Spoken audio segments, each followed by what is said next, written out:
Hello everyone. अगर आप US से विजिट वीज़ा अप्लाई कर रहे हैं from anywhere in the world, अगर आप यूके से अप्लाई कर रहे हैं, अगर आप यूरोप से अप्लाई कर रहे हैं, तो 5 मिस्टेक्स आपने बिल्कुल नहीं करनी। नंबर 1, अगर आपके पास कोई सोशल मीडिया है, अगर आप फेसबुक यूज़ करते हैं, इंस्टाग्राम यूज़ करते हैं, ट्विटर यूज़ करते हैं, एनीथिंग, आप कुछ भी यूज़ करते हैं, आपने उसके ऊपर कोई भी हेट लिटरेचर पोस्ट नहीं करना। आपने हेट पोस्ट नहीं करनी वहाँ पे। आपने कोई बहुत ज़्यादा एक्सट्रीम रिलीजियस चीज़ें पोस्ट नहीं करनी।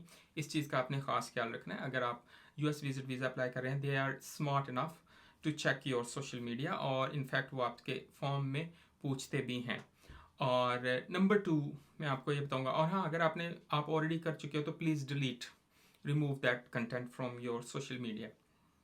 This could be one of the reason to reject your visa. और दूसरा जो चीज़ आपने नहीं करनी, वो आपने ये नहीं करना कि आपने फॉर्म किसी और से फिल नहीं करवाना। जो आपका वीज़ा फॉर्म है वो आपने खुद फिल करना है। इन केस आपको फिल नहीं करना आता, या आप कंफ्यूज हैं, या आप घबराए हुए हैं, तो वही फॉर्म अगर आप किसी और से फिल करवा रहे हैं तो उसके पास बैठ के करें, ताकि आपको एक एक चीज़ का पता हो कि आपने किस क्वेश्चन का क्या आंसर किया था। वो आपसे कुछ भी पूछ सकते हैं।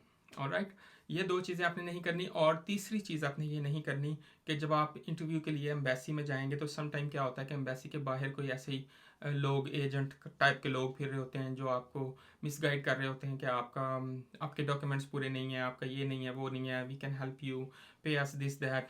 ये चीज़ आपने नहीं करनी। ये हो गए 3 चीज़ें। और चौथी चीज़ आपने ये नहीं करनी, अगर आप यहाँ यूके में स्टूडेंट वीज़ा के ऊपर हैं और वो आपसे पूछ लेते हैं कि आपको कौन सपोर्ट कर रहा है, तो आप जब पाकिस्तान या इंडिया से जब आप आए थे, तो आप ने ये बताया था कि आपके पेरेंट्स आपको सपोर्ट कर रहे हैं फॉर योर स्टडीज़। मगर यहाँ सिचुएशन थोड़ी डिफरेंट है। आपने ये नहीं कहना कि आप अपने पेरेंट्स के बलबूते पे जा रहे हो, क्योंकि वो ये समझेंगे कि आपके पेरेंट्स ने आपको यहाँ भेजा है, आप यहाँ से विजिट करने या कहीं घूमने फिरने प्लेजर के लिए, तो आपके पेरेंट्स आपको पैसे इतने नहीं दे रहे ना। तो आपने मेक श्योर करना है कि आपने उनसे कहना है कि मैं पार्ट टाइम जॉब करूँ, I do have enough funds. कोई 1000, 2000 डॉलर, 3000 डॉलर आपके अकाउंट में होने चाहिए। वैसे वो देखते नहीं है आपका बैंक स्टेटमेंट, मगर आपने मेक श्योर करना है कि आपके अकाउंट में कुछ पैसे हों। ठीक है, एक हैंडसम अमाउंट होनी चाहिए जो आप वहाँ जाके खर्च करने वाले हैं। इन केस वो आपसे स्टेटमेंट मांग लेते हैं, जो कि आपने साथ कैरी करनी है जब आपने इंटरव्यू के लिए जाना है। सो डू नॉट से कि मेरे पेरेंट्स मुझे कर रहे हैं ये चीज़।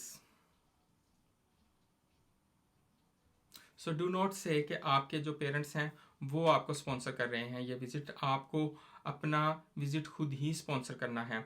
और अगर आप स्टूडेंट हैं, नंबर 5, आपने अपनी यूनिवर्सिटी के साथ आपकी जो फीस है, जो आपके जो भी मामला हैं यूनिवर्सिटी के साथ, वो आपके क्लियर होने चाहिए।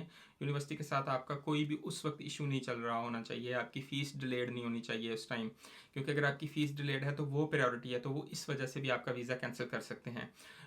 आपको ओवर स्मार्ट बनने की ज़रूरत नहीं है। ये सोचने की ज़रूरत नहीं है कि वो आपकी यूनिवर्सिटी तक नहीं जाएंगे, वो आपकी यूनिवर्सिटी से नहीं पूछ सकते। They can do any thing, this is America baby.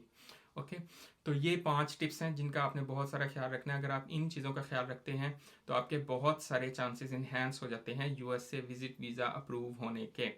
तो इन चीज़ों का आप ख्याल रखें अगर आपको वीज़ा चाहिए। अपना बहुत सारा ख्याल रखें। अगर कोई क्वेश्चन है तो feel free to comment me. Thank you very much.